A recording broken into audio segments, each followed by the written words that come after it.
It's part of my life, and it's always going to be part of my life.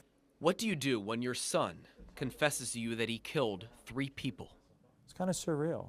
I mean, it was like, he told me, and I kind of looked at him, and the first time I said, man, I can't believe it. He did this.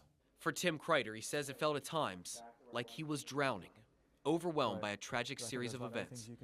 So shortly after the confession and Alec's arrest, Tim started writing. It was just kind of purging all that emotion, all that angst, all those things that I went through out on the paper, and kind of just, it was therapeutic. For years, those writings sat unused. But as Tim worked to put his life back together, he realized that others may be able to draw something from what he had been through.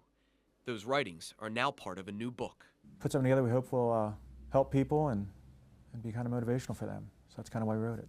Tim questioned himself after Alec's arrest. Alec had been quiet and depressed before the killings, and he had anger issues for much of his life. I should have seen more signs. I should have gotten my son more help. Somehow I should have done something that prevented this from happening. Tim was also put in an incredible position for any parent after Alec confessed to him. How difficult was it of a decision to turn him in after that happened? Probably the most difficult decision in my life. The odd thing is I think I knew from the moment he told me what I was going to do, because I knew it's just, my values and what I believe in, and what the community was going through. He did expect, I think, that I would be quiet and not come forward. Publicly, Alec has not really necessarily shown remorse. Has he shown remorse to you? He's still trying to work through everything. I mean, I know it's been 7 years and people think, gosh, you should have worked through it by now, but he was 16 when it happened, and he's still trying, mature, evolve, grow up. Huge question in this case has always been motive. Yeah. Has he ever talked about that? Nothing that would make sense to anybody. I realize I get that question all the time, and there's nothing that makes any sense. I mean, he was angry, depressed, and he made a really horrible decision in that moment of anger and depression.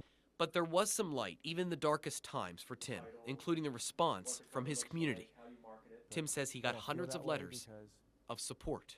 I have nothing but incredible admiration for the community and what they did, the police force, how they protected my family and reached out. I mean, it was just, oh gosh, a little while. It was just an amazing time, and I'm thankful to everybody who did that. You got like 4 layers on. I do. Tim now works at the gym his wife owns. Divorced from Alec's mom, Tim was engaged when the murders happened.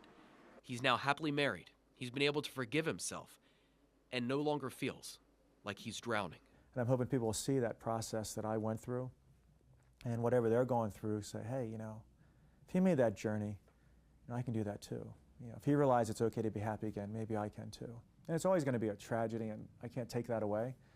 But if I can help some people through this and make something positive from it, then it's not just a horrible tragedy.